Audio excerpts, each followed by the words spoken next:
86 of Grace and Steele. I'm Kevin Steele. And I'm Kevin and Michael Grace.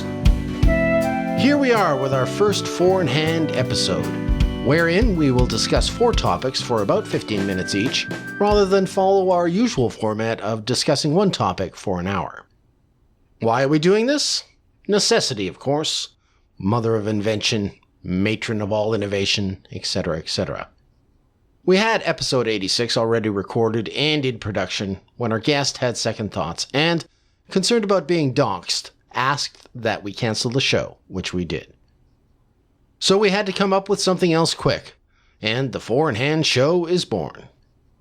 Why this particular title?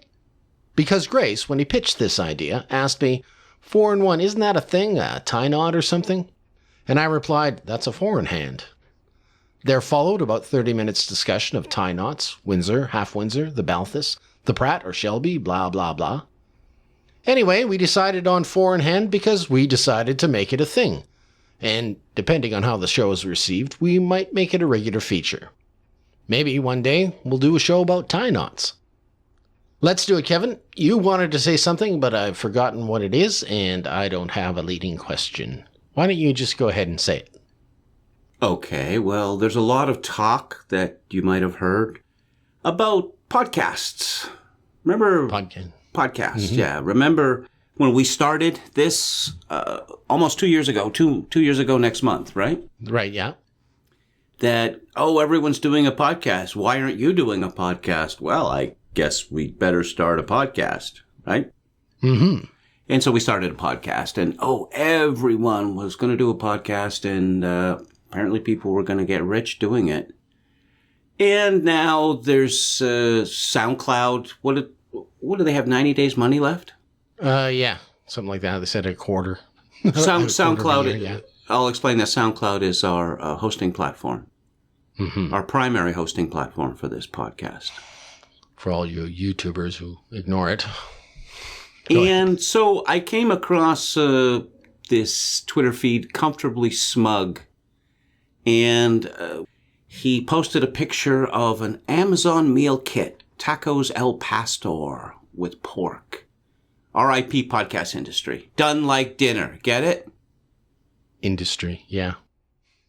Well, I just thought I'd bring this up because I'm going to make a stirring declaration of purpose that we intend to lead the podcast world in quality and presentation for at least a generation. Isn't that right, Kevin? That is correct. And you can take that and bank it at PodCon 2017. So what's first up?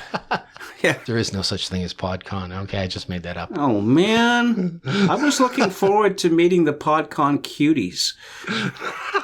PodCon. Okay. Industry, yeah. All right, so what's first up? Climate change data being manipulated. That's the topic. Yes, first up. First quarter, we have a story. I found it on What's Up With That about a meta-study that looked at temperature adjustments account for nearly all of warming in government climate data. All the warming that has been reported has been through manipulation of data. Comment? From me? No, that other guy behind you. No. You need to give a little more. Oh. You need to speak a little more about this, I think. Oh, do I? Okay, well then I need to know more. No. Okay, I'm reading from the Zero Hedge story here. Mm-hmm. And this argument is really critical. While the notion that some adjustments to historical data might need to be made is not challenged, logically it would be expected that such historical temperature data adjustments would sometimes raise these temperatures and sometimes lower them. This situation would mean that the impact of such adjustments on the temperature trend line slope is uncertain. However, each new version of GAST has nearly always exhibited a steeper warming linear trend over its entire history. Now, this is a huge problem with so-called metadata. I suppose the most notorious case of this was the EPA's study showing that secondhand tobacco smoke was a significant carcinogen. And what they did was they picked and chose amongst available studies, throwing out a bunch of studies that suggested very strongly that there was no correlation. And then they kept on squashing the numbers and lowering the confidence, what do they call it? The confidence incidence or whatever, until they got the numbers that they want. And this led to a famous court case. We see examples of this everywhere in our world today.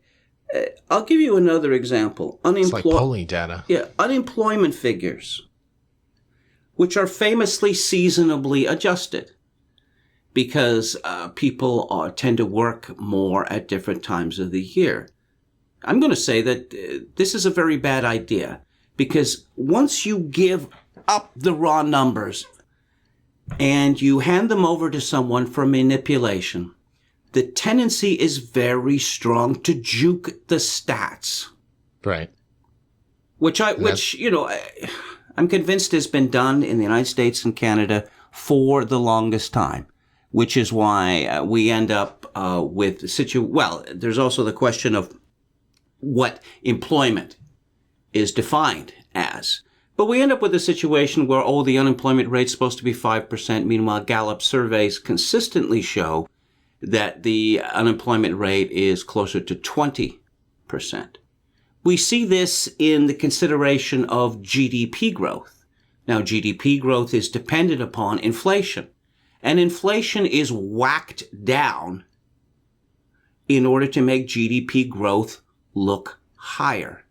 This dependence on models rather than raw data is a very bad thing indeed.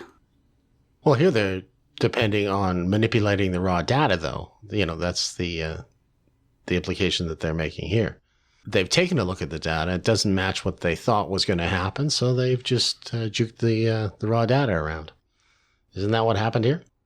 Yes, but it was under the rubric of this, necessary adjustments, right? Now, there's a similar story from February 4th of this year. The Mail on Sunday today reveals astonishing evidence that the organization that is the world's leading source of climate change data rushed to publish a landmark paper that exaggerated global warming and was timed to influence the historic Paris Agreement on climate change. A high-level whistleblower has told this newspaper that America's National Oceanic and Atmospheric Administration, NOAA, breached its own rules on scientific integrity when it published the sensational but flawed report aimed at making the maximum possible impact on world leaders, including Barack Obama and David Cameron at the UN Climate Conference in Paris in 2015. There have been a whole host of stories dealing with manipulated models, faked data, manipulated models, the hockey stick. Yeah, that one. That Mark Stein is involved in this libel case. Yeah, that was famously shipped to every Canadian home by the Liberal government in the 1990s. They shipped a pamphlet with the hockey stick graph in it that eliminated the medieval warming period completely. Now, Christopher Booker of the Telegraph, the Sunday Telegraph, who has been great on this issue for many years, he wrote on 15 July that the Paris Agreement is completely bogus because, the United States was going to have to do this, that, and the other and punish itself, and Canada. Pay. Yes. Booker wrote, China, the world's leading carbon dioxide emitter, is planning to double its yearly emissions. All the major so-called developing nations, led by China and India, paid lip service to the conference's intentions, showing how they would be investing in renewables, such as wind and solar, so long as they were generously subsidized to do so by the developed nations out of a green climate fund worth $100 billion a year. China, the world's largest CO2 emitter, is planning to double its yearly emissions by an extra 10.9 billion tons. India, the third largest emitter, will treble its emissions, adding 4.9 billion tons. All the other major developing nations, plus Japan and Russia, are equally planning to build more coal-fired power stations. So we'll save the world if you pay us. Well, the only G20 countries left committed to CO2 reductions by 1.7 billion tons, note how small that number is, are now those in the GU plus Australia and Canada, of course, Canada, between them responsible for just 11.3% of global emissions.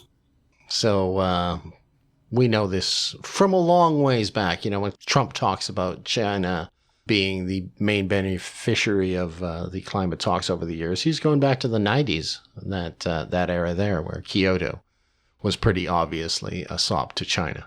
Well, I just wanted to mention or repeat Carl Denninger's comment on this. Carl Denninger, the economic commentator. It is therefore quite clear that the data has been intentionally tampered with. Since this has formed a basis for plans to steal literally trillions of dollars and has already resulted in the forced extraction of hundreds of billions in aggregate for motorists and industry, this quite clearly constitutes the largest economic fraud ever perpetrated in the world. I call for the indictment and prosecution of every person and organization involved, asset stripping all of them to their literal underwear. Wow, that would be cool. But Chile. Chile. Now, I just wanted... sorry. I was just going to make a note. Go ahead. About this story that came out about the Maldives that are supposed to be underwater this year. 30 years ago, it was predicted by climate scientists that global warming will lead to the eventual drowning of the Maldives, and that's coming up right away. So it isn't actually happening. We're just making fun of it. And, weren't all the polar bears supposed to have drowned by now? That's right. It's something like that, even though, as you pointed out earlier, they enjoy swimming. There's a new prediction out now that there was a press release issued just the other day that there are going to be increased dust storms, possibly mimicking the 1930s, over the next 100 years, possibly 50 years from now. You notice that they're putting the predictions a little farther out of reach now. Yeah, a little farther out of reach when most of the people alive will be dead, or at least a significant portion will be dead. Certainly all the leaders will be dead, and that is largely the point. What is at the root of climate change, or as we used to call it, more accurately, global warming? Now, I first started reading up this topic in 1992 because I had returned to talk radio production after a gap of several years and the Rio conference was underway. So I had to do a lot of reading, and I came to the conclusion that this was the stupidest big idea of my lifetime. There's so many variables here. First of all, we have to determine if the global temperatures are actually rising. Second, we have to determine whether man is responsible for it. Third, we have to determine whether that is in fact a bad thing or bad enough such that we'd want to take action. And fourth, we would have to determine how that would be possible. Right. And I came to the conclusion, and if you're interested, you can see a visual presentation, audiovisual presentation, the two Kevins, in my review of Repo Man, that we had this nuclear paranoia for decades. And then the Berlin Wall came down and communism died and the nuclear paranoia was over. Don't you find it coincidental that it was just at that time that global warming steps up and is, oh my God, we're all going to die. Nuclear weapons? No, global warming. Yeah, basically a panic to unite the people is what it was. To get them rallying around some kind of global action, which would give the people that direct that global action all the power. All the power, yes. We had this, I suppose everyone's forgotten this. Pierre Trudeau, the father of our current prime minister, was one of those leaders of what they called the North-South movement.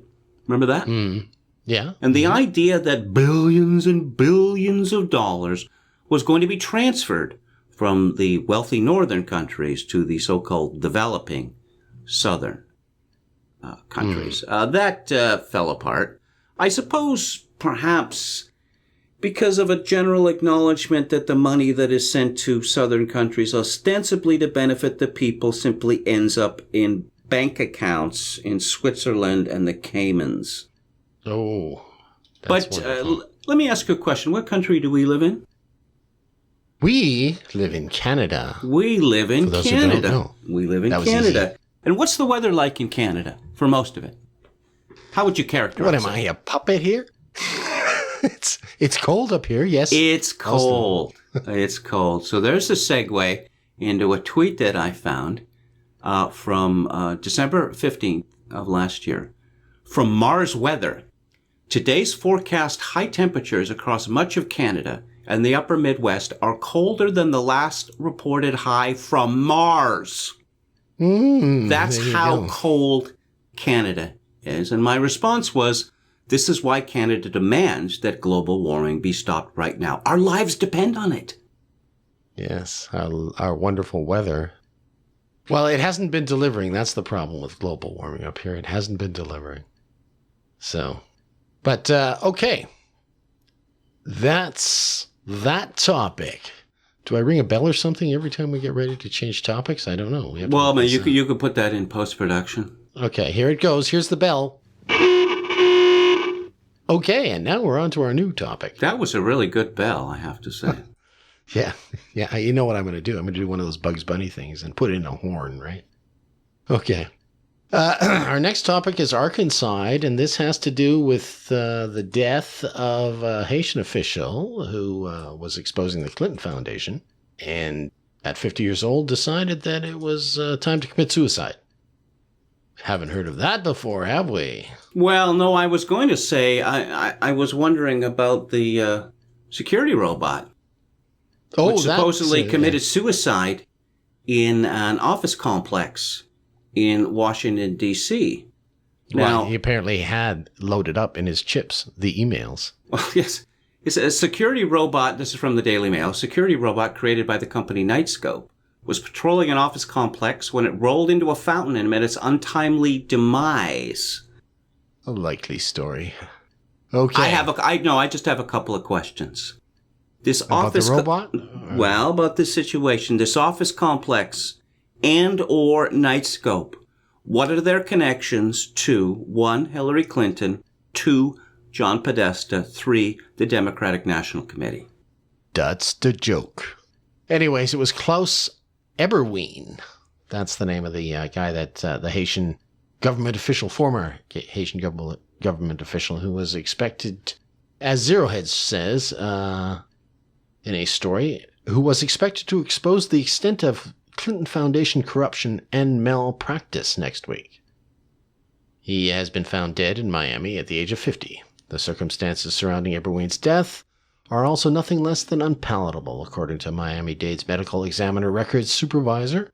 The official cause of death is, quote, gunshot to the head, unquote. Eberwein's death has been registered as a suicide by the government. How many gunshots to the head? It looks like singular. Yeah, okay. No, that's right. To the front of his head or the back of his head? Well, no, see, it's hard to keep track of all of these suicides. There is a website called Arkancide.com. Yeah. And it goes on and on for pages and pages and pages. Yeah. And then there was that other suicide of GOP activist Peter Smith, who had sought Clinton's emails at one point. Now, he was 81 and he committed suicide in a hotel across from the Mayo Clinic, suggesting that he had possibly some kind of terminal cancer or something like this. However, you just get kind of worn down by the James Woods tweeted, GOP operative who sought Clinton's emails committed suicide, shot himself 6 times in the back of the head. I didn't see that in the story. Nothing about shot himself 6. Well, there you go. That was. Well, I joked that the first 5. I think he's joking about that. The first 5 bullets just grazed his skull. There you go.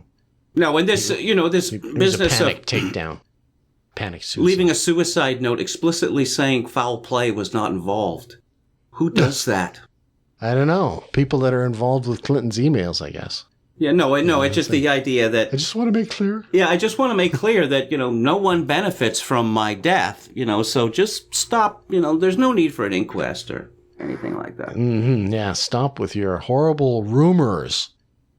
You people are crazy conspiracy theorists. No, I actually tweeted out Eberwein's death because, I just wanted to bookmark it as another one of these. One of these has to be one too many, doesn't it, at some point? Well, I guess this goes back originally to Vince Foster, the White House counsel, who was believed to be Hillary Clinton's lover, who shot himself in mysterious circumstances in a Washington park. Then we have the death of Commerce Secretary Ron Brown, and the list goes on and on. I suppose there's two possibilities here.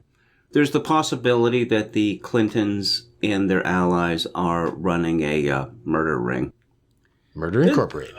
Then there is another possibility, and something that Bob Tyrrell wrote about the Kennedys many years ago, that there seems to be a kind of psychic doom attached to the Kennedys. That people, Kennedys themselves, people close to them, have this alarming habit of ending up dead or in prison. Mm-hmm. Okay. And you see the same thing with the Clintons. Okay. But maybe it's, okay, well, that's it. Psychic doom or Murder Incorporated? You decide. Like I say, it just gets wearing. It wears me down after a while, like... Are we just hallucinating this stuff? There was the story in the Miami Herald, I think it was, that said that, he was working as an Uber driver and he was in debt and all these terrible things had happened to him. He was being investigated because of corruption due to loans from Venezuela, that kind of thing. It all sounded okay. Who are we talking about here? This is Eberwein. That's what they were talking about. Oh, okay. He was working as an Uber driver. Okay. This is, the story in the Miami Herald, which I assume is the official line, was nothing like the story in Zero Hedge, where they said that he was going to expose Clinton corruption. There was nothing in there in the Miami Herald story, I think it was the Herald anyway, that said that he was in any way connected to any testimony about the Clintons. Well, this has to do with Haiti. And yeah. He was a Haitian politician. The suggestion has been made is that the Clintons, Bill and Hillary and their spawn, Chelsea, have been involved in the looting of, tens of millions, hundreds of millions of dollars from this foundation. Yeah. And that it would seem that a great many people in Haiti are greatly annoyed by this. But of course, I tend to discount that because Haiti is... one of the very worst places on earth. And are there any good people in Haiti? Yeah. Seriously, are there? Yeah, I don't know. This guy, the scandal that he was apparently connected with, had to do with the reconstruction of buildings after the earthquake. And if you recall, in that infamous earthquake, a lot of buildings in Haiti fell down because of poor construction. And guess what? They're all being built again, apparently, some of them with very poor construction, and people are skimming off the profits. This seems to be the way with a lot of these aid agencies. And I've often referred to it as sort of an exporting of the Canadian Indian reservation scam that used to be run. I don't know, the housing scam. You get all these contractors going in and building substandard housing on the reserves, right? And I've been to these. I've seen some of these houses, man. I've been to reserves and seen them. The walls, they're built with like 2x2s, right? Mm-hmm. There's no insulation in them. There's paneling on one side and siding on the other. This is supposed to be a house, right? It's just, it's, and what they do is they're spec'd out to build at a certain price. They charge that price. And of course, they skim off all the profits. Well, this is what apparently companies have done writ large in places where there's been disasters, Let us get in there and help you rebuild. And they build all this crap. And then they just take the profits that are supposed to have gone into construction. That's what I think part of the charges that this guy was facing. It was either a couple of hospitals or schools or whatever. Anyways, I'm fairly certain when people are talking about Clinton Foundation stuff, they are referring to something like this. Well, and there's also the news, subsequently retracted or mostly retracted, that the Canadian government was giving almost $250 million to the Clinton Foundation. Sorry, was that story retracted?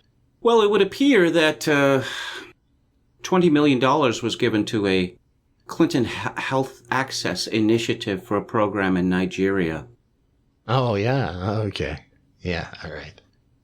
Sure, there you go. Well, Development Canada had said that... That was to pay off the hitman. Development Canada announced this kind of feminist foreign aid program of $241.5 million. And this was conflated with the Clinton Foundation. But then we have, New Zealand giving money to the Clinton Foundation as well? Mm-hmm. You read about that? No, I didn't see that one either. Sorry. I didn't see the retraction of the Canadian story. I did see the initial story. But New Zealand, well, obviously, they're doing good works, aren't they? 13.7 million New Zealand taxpayers' funds pledged to shady Clinton charity. There you go. Prime Minister John Key caught channeling millions of dollars, taxpayers' money, to the Clinton Foundation. Yeah, this comes from WikiLeaks. Okay. I don't know why anyone would want to have anything to do with the Clinton Foundation, but I guess, it comes down to anybody decent, you mean? Decent. Well, I wrote about this 20 years ago, that the thing to understand about politics is don't look at the parties. Don't look at liberals versus conservatives, Democrats versus Republicans, Labor versus Tories. These politicians, with very few exceptions, belong to the same party, the government party. Mm-hmm. And, John McCain has something wrong with his brain. I mean, literally. And you know that the Democrats are going to be very, very upset should he be sidelined or should he die. Yeah, everybody was remarking how odd it was that they held up the vote in the Senate for his surgery. There's people laying bets on whether he's going to die, and they're going to change their votes. Well, if he kicks off. I saw Dr. Milton Wolfe saying that minor surgery. Basically, you have to sort of tip up the skull to get at the brain, and the size of this hematoma was rather large by brain hematoma size. So he's got this big hole in his head, is what you're saying? And he's 80 years old. Right. Okay. But no, there's not a dime's worth of difference between them, as George Wallace famously said. But the story we were discussing was Arkancide, real or no? I don't know. Are you? I don't know. It continues to bother me. It's just Chelsea Clinton wants to run for the Senate. Honestly. What did we do to deserve these people? Well, actually, I know what we did to deserve these people. Like everything we've been doing for the last half century or so. But it's still painful. That this Chelsea Clinton, she's 37 years old now. I found that out recently and I was rather shocked. What, she's that old? Okay. And as far as I can see, she's never had a job in her life. I mean, she had this sinecure, what was that, NBC News? Where she interviewed the Geico Gecko. Boy, that's pretty hard-hitting, wouldn't you say? Child of privilege, yes. Okay. But then again, we have a child of privilege in the White House now. He was born, from a wealthy family. Of course, he's not the same as Chelsea. And he's... No, he went into the same business as his father and was more successful, which is quite rare. Well, there you go. Chelsea could become more successful than her father. Well, seeing as that he was a 2-term president, that's not likely. However... Three-term anyway? Yeah, they'll change the Constitution for her. No, this is ultimately a good news story, because the more we hear about the Clintons, in any respect, the less likelihood that there's going to be any serious opposition to Trump. Yeah, that's right. They are poison. Poison to the Democratic Party, and as long as they keep drinking that poison, we'll just stand back and watch them. She persisted, and keep it up. Keep persisting. All right. That's our hashtag for that story. And now, the bell. Man, I love that sound. Isn't that a great bell? It is. Okay. It is. Now we have another good news story.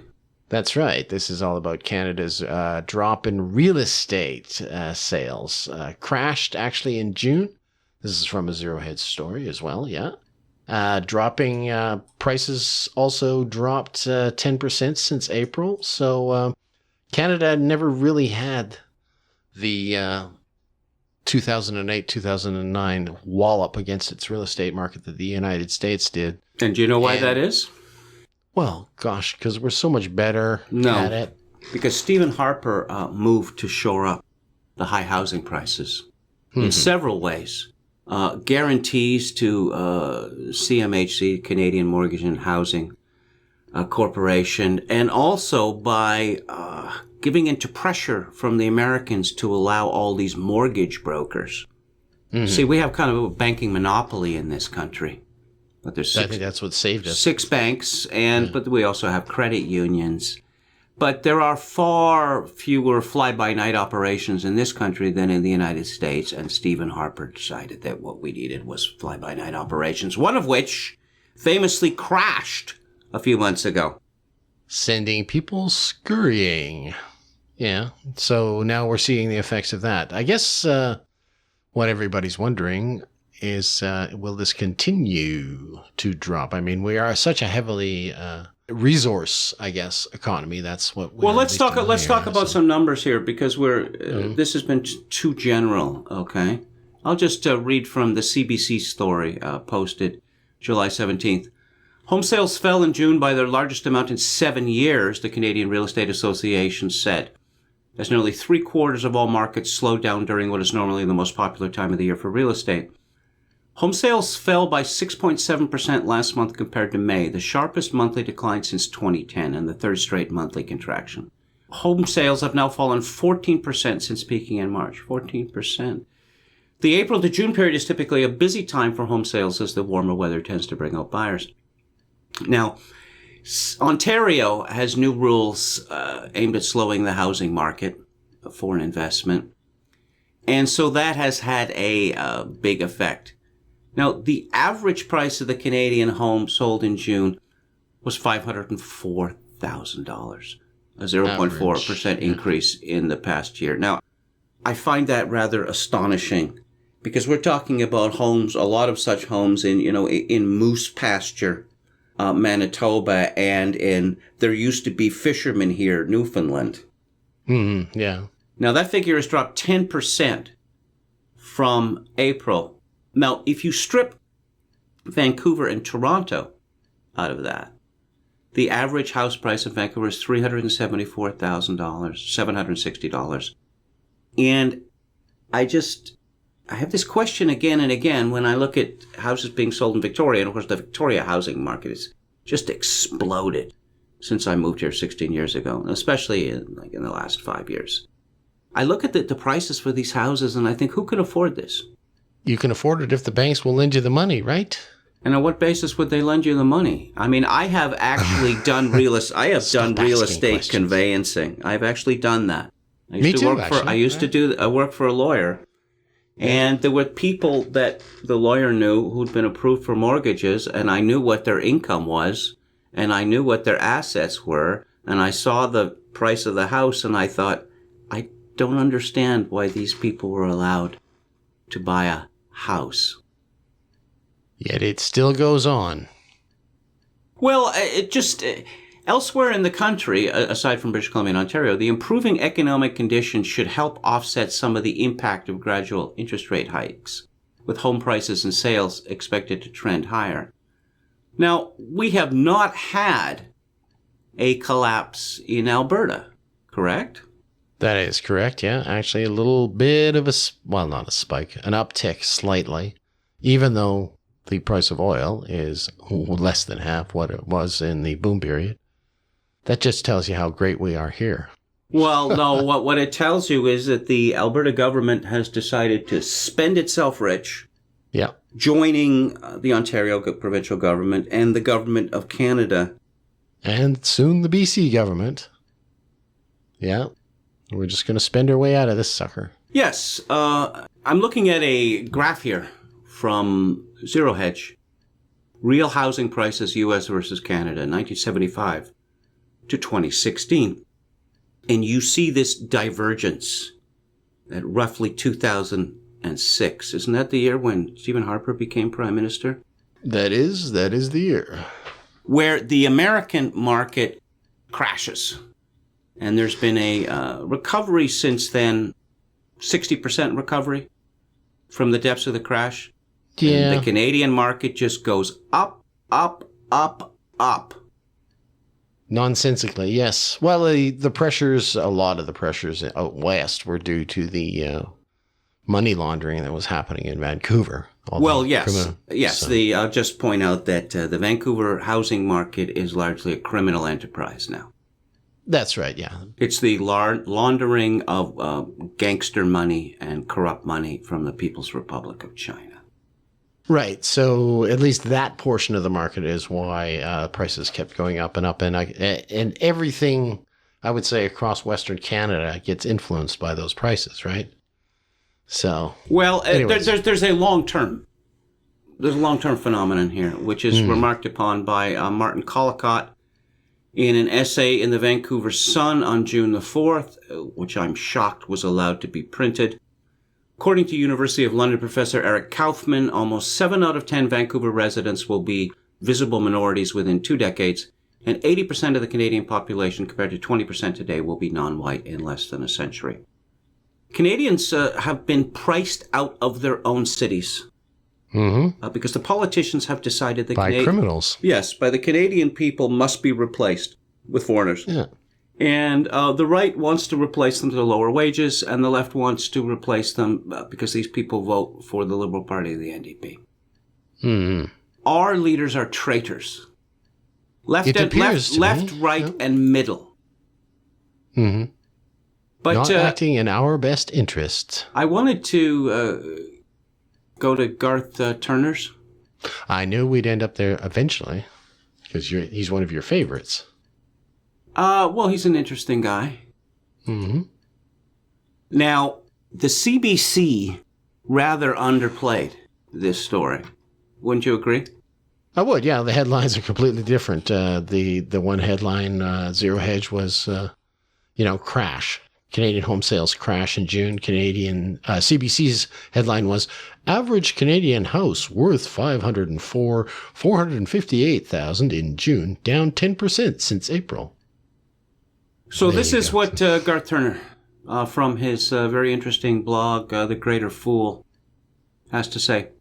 Look at this chart. Amazing. The 14.2% plunge in average prices in Toronto over the last 90 days is the steepest dive on record. Well, that is somewhat underplayed then, isn't it? If this experience is repeated over the next 90 days, this real estate correction will be the steepest, swiftest one in modern Canadian history. The average Canadian house has given up 10% of its value since April. There are 7.3 million detached houses in this country, so it looks like families just became $366 billion poorer than they think. In the Toronto region, home to 6 million people, immigration. Greater Toronto, 6 million people. I guess that's the idea that Toronto is going to become like some Brazilian city. Mm-hmm. Or like Lagos, Nigeria. That seems to be the plan. Only less than 6,000 properties changed hands last month, the lowest level of 7 years. Sales in Greater Toronto plunged 15% last month and more than 11 across Canada year over year. Across the nation, house sales are declining in 70% of all markets. The Vancouver sales were off 4% last month to barely more than 3,000 units. The average price, $1.04 million, has given up 3.2% in a single month, a massive decline in 30 days. Now, if you know anything about Vancouver, Vancouver is in 2 sides. There's the west side and the east side, and you don't want to live on the east side if you can help it. But Vancouver, so much money, real estate money, has poured into Vancouver that you have all these people who wouldn't be caught dead living on the east side of Vancouver, including near the border with Burnaby, and they are just pleased as punch to be there because they're not in Burnaby or New Westminster or even further out. Surrey. Now, Garth Turner quotes economist Diana Petramala of the TD Bank. The Canadian housing market is now in its third month of what is expected to be a soft landing, unquote. Turner concludes, can markets really shrug off increasing rates, more costly mortgages, new borrowing restrictions, higher taxes, bulging supply, waning demand, speculation levies, new rent controls, and epic levels of unrepayable debt? Now, Turner's position has been that I think a crash is inevitable, and he's been pushing this line for several years. Now, it hasn't happened, and it's the problem of the man who's attached to a rising balloon, which is perhaps my favorite metaphor. You know how this works, right? You will describe it, please. Well, you grab on a rope from a hot air balloon, and then you rise. Now, you don't want to let go of the rope because you will likely fall to your death. But you can't hold onto the rope forever, and the longer you hold onto the rope, the higher you're going to rise in the sky, making the inevitable crash more horrific.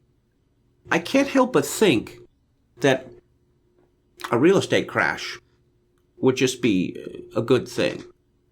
I don't understand this modern idea. Well, it'd be wrong to say I don't understand it. I do understand it. I simply think that it is wrong for people to regard houses as ATM machines instead of what they used to be seen as machines for living. Now, I know this is a famous term, I don't mean it in the sense that Corbusier meant it, but I meant it. There are very few, how would you say, heritage homes in Canada, and not very many that have been built in the last, 50 or 75 years? Well, the weather is hard on buildings here. We have a fair amount of Edwardian housing stock in Victoria. Mm-hmm. Yes, well, the weather is famously milder there, but I'm just saying across Canada. No, but what you want is a situation whereby normal people can buy houses and raise families in them. Mm-hmm. Instead of a situation where, I just scraped together the last penny and borrowed from my parents and from the bank, and we've landed that condo.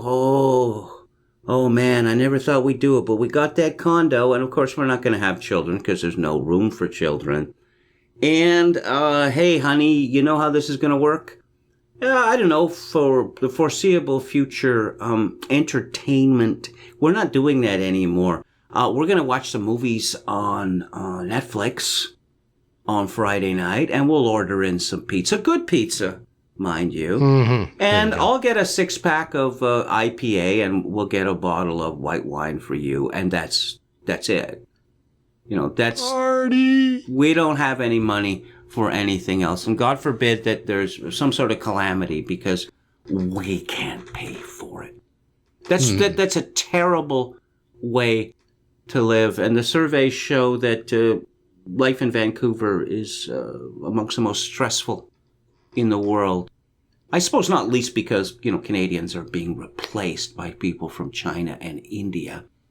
But we're not supposed to talk about that when it comes to the real estate crisis in this That's country. Right. So why are you violating that inviolable rule here, Kevin? In fact, the real estate, you told me one time, and I actually never did verify this. You told me that the real estate boards are funders of pro-immigration groups. Now, have you verification of that? They were big funders of pro-immigration groups. You told me that long time ago, like maybe 15 years ago. Oh, I don't know. I don't have it. I don't have it to hand. Yeah.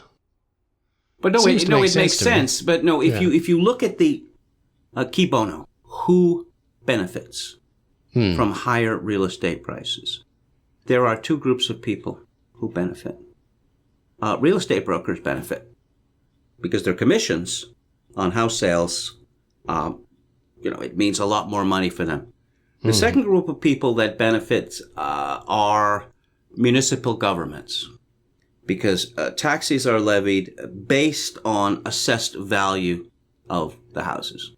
Yeah. So if housing prices increase 50%, 100% over 10, 20 years, then that means that the municipal governments have twice as much money. You have to ask the question, God knows what they do with the money, because things like, I don't know, collecting garbage, they don't seem to want to do that anymore. Build giant stadiums. They like to do that. Well, no, they also, they also like to hire useless bureaucrats, and who they need more bureaucrats to supervise the useless bureaucrats. Yeah, there's that. But that's typical government activity, so we can't really put it down to just municipalities there. Now, yeah. Look, I think a real estate crash would be a very good thing, and that's not simply because I'm in no way invested in that. We need a reset. We need a societal reset. And one of the things that would happen with a real estate crash would be a whole bunch of these people that have come here from the PRC would be forced to go home. Yeah, can they go home? Half of them are criminals. Investing in bolt holes, right? Canada's the bolt hole. Well, yeah, potentially criminals, I would say. Allegedly criminals, just to be on the safe side. Well, yeah, so you touch on something that there's all this empty property in Vancouver because, we bought this, but we're not going to live there because we don't need to. Or we have other properties in San Francisco, Manila, Singapore, etc. Yeah, somebody told me that they had spoken with a person who was married to a builder in Vancouver. And that person said that in West Vancouver, they have built homes for which there was no one to take the keys for after they were built. In other words, they were built on private contract, and when it came time for the turnover, nobody showed up, and the homes are paid for, but they're just left to rot. Empty since the day they were built. I'll just conclude this segment by quoting from Zero Hedge again, a story June 4th of this year. 1 month ago, we said that the Vancouver housing bubble is back and it's almost bigger than ever. Fast forward to today when we can scrap the almost part. According to the latest data from the Real Estate Board of Greater Vancouver, nearly a year after British Columbia implemented a 15% property tax targeting foreign buyers, in May, the biggest real estate bubble of all time did the impossible, and in a testament to the persistence of Chinese oligarchs, criminals, money launderers, and pretty much anyone who is desperate to park their cash as far away as possible. After a modest drop following last summer's tax, the Vancouver housing bubble has bounced right back to all-time new highs as prices of detached homes and apartments all surged to record highs. Now, that could have been the apex there. But we have seen this in Vancouver again and again. Oh my God, the prices can't get any higher. And then they do. It's something like 30 to 40% of the of BC's economy is real estate, which is just shocking. But Chinese oligarchs, criminals, money launderers. I think if you're rooting against them, and you're rooting for ordinary Canadians who would like to have a house, preferably in the cities where they grew up, and would like to raise children, and grow marijuana. Like me, would be cheering for a real estate crash. Yeah, well, we've been predicting something like that might be happening for a while. At least we have some data now that shows there are signs of the potential of it happening. We've been talking about a financial crash for a while. We could end up with a perfect storm here, I don't know. But it's undeniable, the graph that they show there, the divergence in prices from the U.S. and the Canada, that obviously what goes up must come down. Well, no, yeah, that's what goes up must go. I have heard that, except in Vancouver, they believe the opposite. Mm-hmm. They seriously believe the opposite. That's bubble mentality, though. Yeah, isn't it? it's just this real estate crash. It could wipe out the Canadian economy. Worse than that, it could literally destroy the country. That I don't want to see because I live here. It could lead climate change destroying could lead to a breakup of the country. Yeah, that's true. Could lead to a breakup of the country. Now, Alberta, where you live, we were talking about this the other day. The fact that real estate prices have not fallen tremendously in Calgary and Alberta is the testament to the deranged spending of the Alberta NDP government. And a heads up here, this is going to be a very tough choice for the soi-disant right-wing party, whatever it's called at that time, and whoever its leader is going to be, Jason Kenney or Brian Jean or someone else. When the NDP is destroyed in a little less than 2 years, because if they turn off the money tap, the spending tap, money, yeah. There is going to be a real estate crash, worse than the one after the national energy policy, perhaps? Yeah, the national energy policy and the interest rate hike, which is the double whammy. So, I mean, that's what could hit Alberta here if there is a real estate crash combined with these low oil prices. We'll end up with the same type of problem that we had back then. And, that caused a lot of people simply to walk out of their homes, just unable to make the mortgage payments. And, the value wasn't there. So it was just... Well, it had one other effect, as I discovered when I was the letters editor at Alberta Report, that a great many people who were in business at that time came away from the NEP debacle and the depression it engendered in Alberta with a murderous hatred of the Trudeau family. And here we are again. We'll see whether the NDP soaks up a lot of that hatred or whether it will be directed at the Trudeau government. But that is a wind-up for that topic. Ring that bell. Here we go. And I've never been so humiliated in all my life. Okay, that leads us to our last topic for the Four in Hand show, and that topic is Delta and Ann Coulter. Do you want to introduce this story, Kevin? Well, I thought I would precede it by mentioning that I had some interactivity with Ann Coulter on July the 15th, which is the day that the incident with Delta happened, that I had made up a tweet making fun of Tucker Carlson disposing of Max Boot. And Justin Raimondo of antiwar.com had written an essay, again, applauding the embarrassment of the neocons, Max Boot, Kathy Young, Julia Jaffe, Gary Kasparov, who we mentioned last week. So I excerpted a paragraph from this, and I put up above, the Soviet Union didn't send us its best. Well, Justin Raimondo retweeted it, and he has a bigger following than mine. And then Ann Coulter retweeted it. And to give you an idea of how powerful she is in the social media world, I have 450,000 impressions of that tweet, which is, 4, 5, 6 times greater than any tweet that I have done since I began Twitter. Furthermore, my previous all-time high for impressions during a day, which was around the time of the presidential election last November, I believe it was something like about 220,000. Well, on July the 17th, this rose with all the retweets, 317,000. Ann Coulter retweets one thing, and it melts your computer. Yes, indeed. So what happened was, on July the 15th, she was on a Delta flight, and she had paid $30 extra for assigned seating. She's a tall woman, so she wanted more leg room. And then after she'd been seated, a stewardess came up and said she couldn't sit there anymore, and took away her seat. And this was given to someone else with no explanation. Here's a tweet, and I mention this because it's significant. Ann Coulter is a tall, white blonde, and everyone knows that.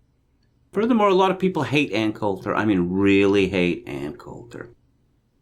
Why are you taking me out of the extra room seat I specifically booked, Delta? Flight attendant. I don't know. And there's a picture of a black woman wearing glasses, looking rather steely, staring at Ann Coulter.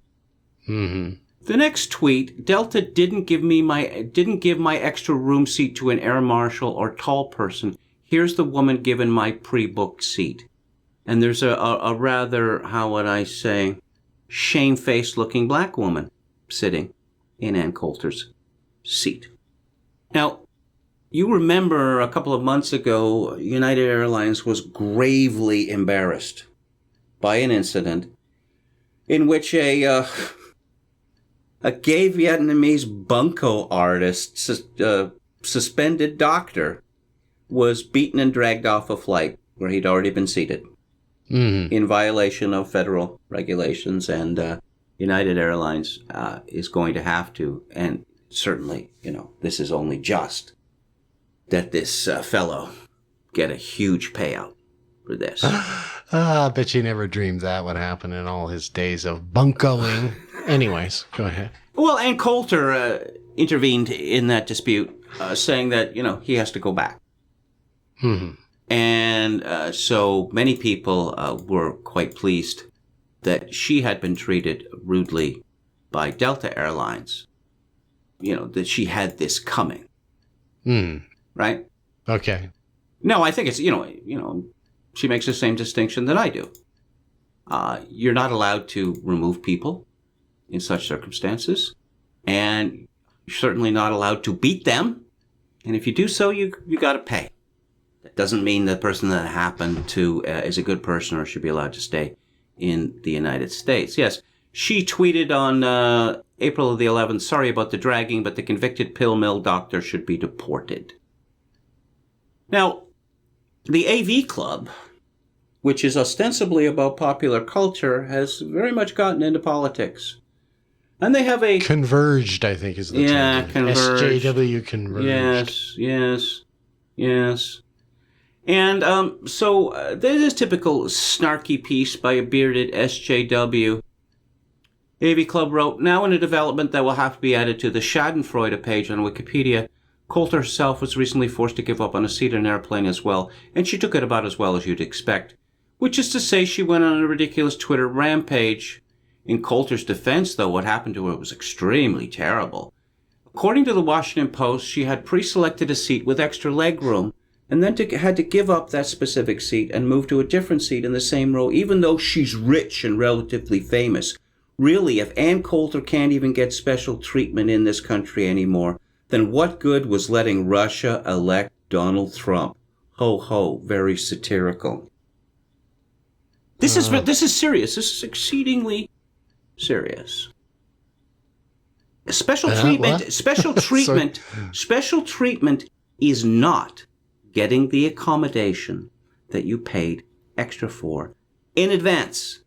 That's not what special treatment means. Well, now, he's just stupid then, isn't he? Well, la resistance is highly coordinated, as we know. And I saw on the day broomstick. You kept hearing broomstick. Oh, why didn't she just fly away on a broomstick? Why does she need an airplane?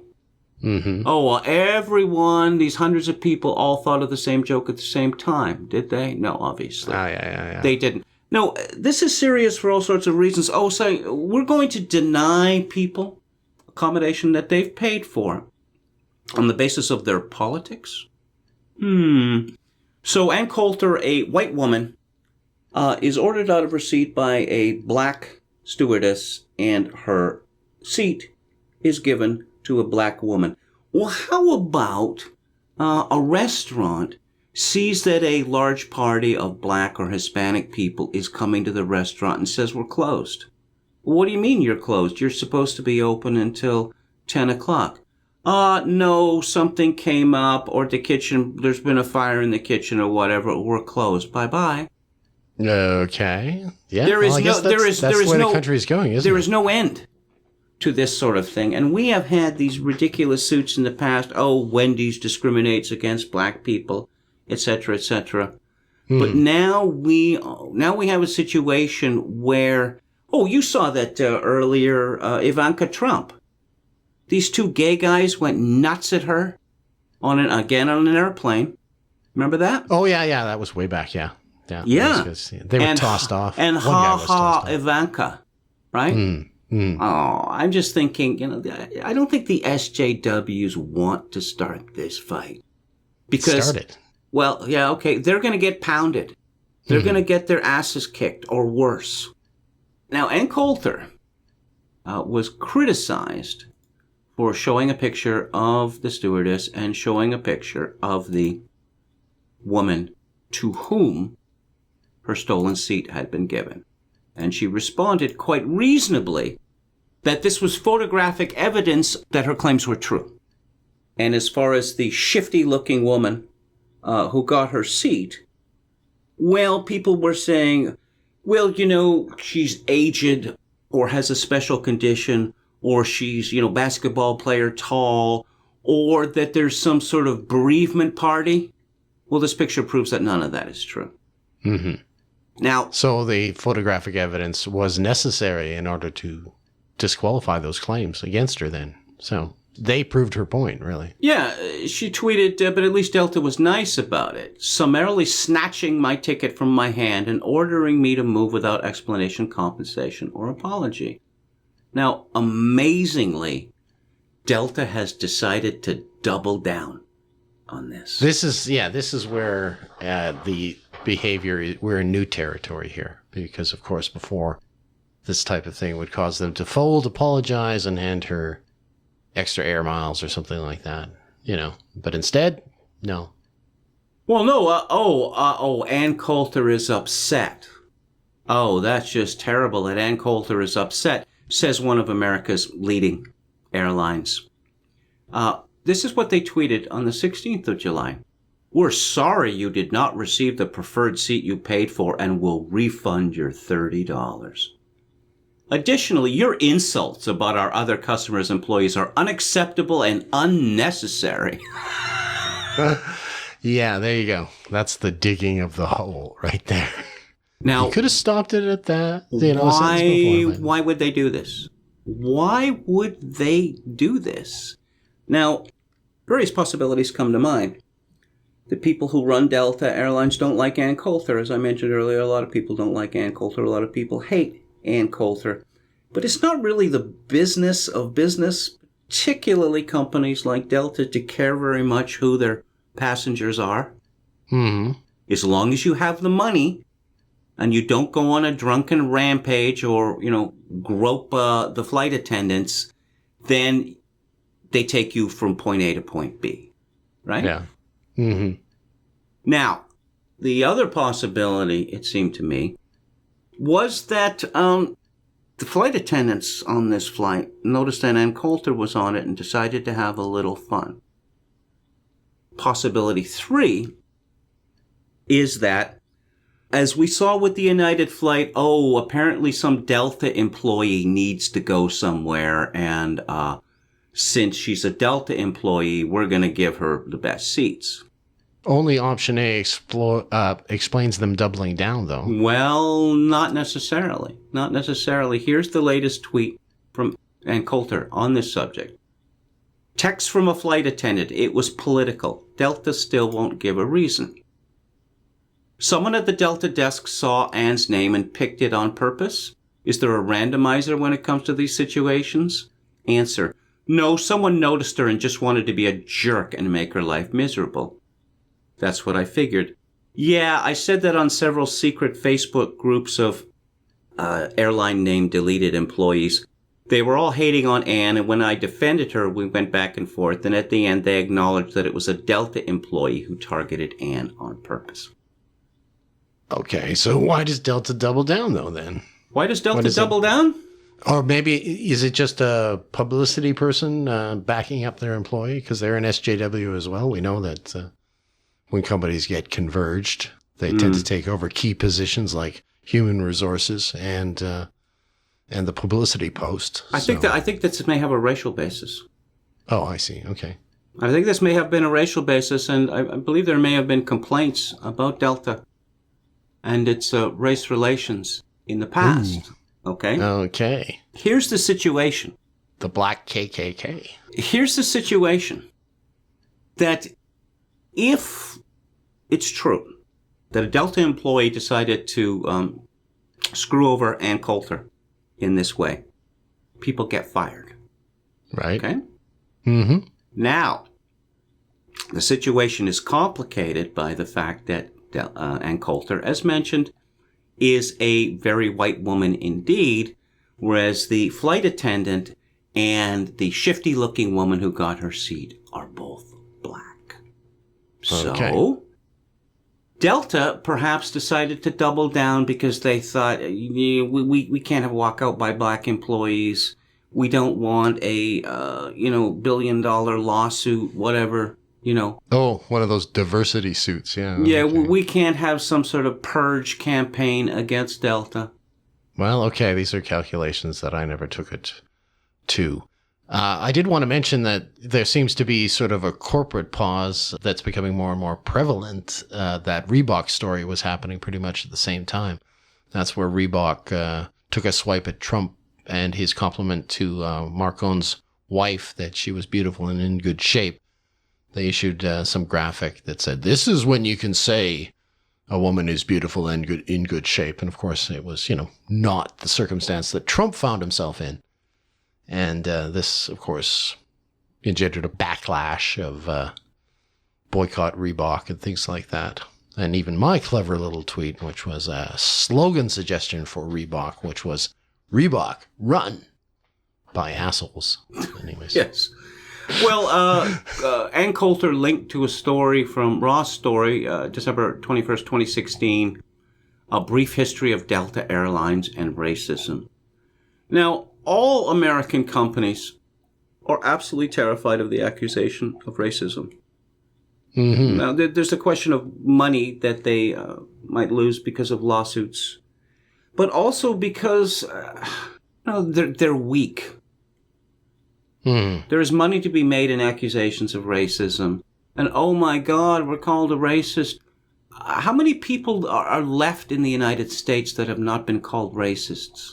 Yeah, please hold up your hands. Yeah, And it's not just white people, because we have the Muslims, many of whom, or if not most of whom, in the United States are Arabs. Oh, well, the racism displayed against us is far greater now than the racism displayed against black people, right? Yeah. So you've got this intersectionality battle going on. Yeah, victim competition, yeah. Now, Ann Coulter, I haven't checked the stock ticker for today, but Ann Coulter was having much fun with the fact that Delta stock was down 49 cents, 0.89%, whereas JetBlue, which was the airline that she's been talking up on Twitter, was up 9 cents or 0.41%. Now, this doesn't sound like very much, but when you look at the difference in the market cap, it's significant.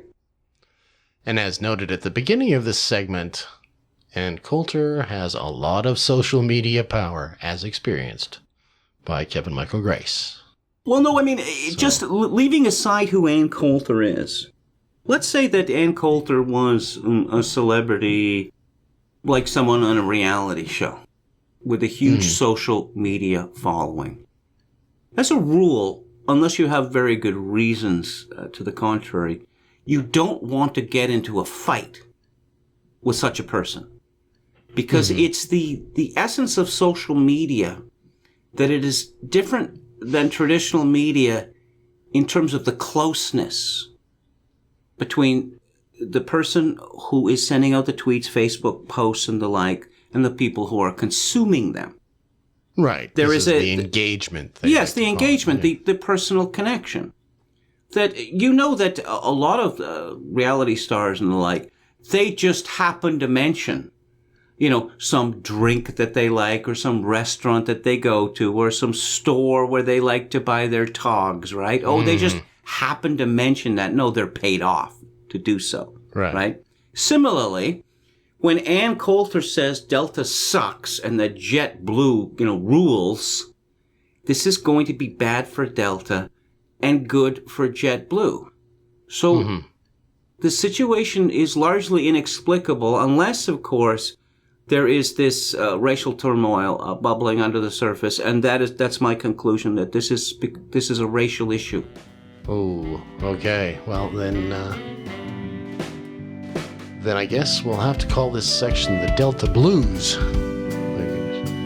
There's another joke for you. Yes. And that brings us to the end of episode 86, the Four in Hand episode.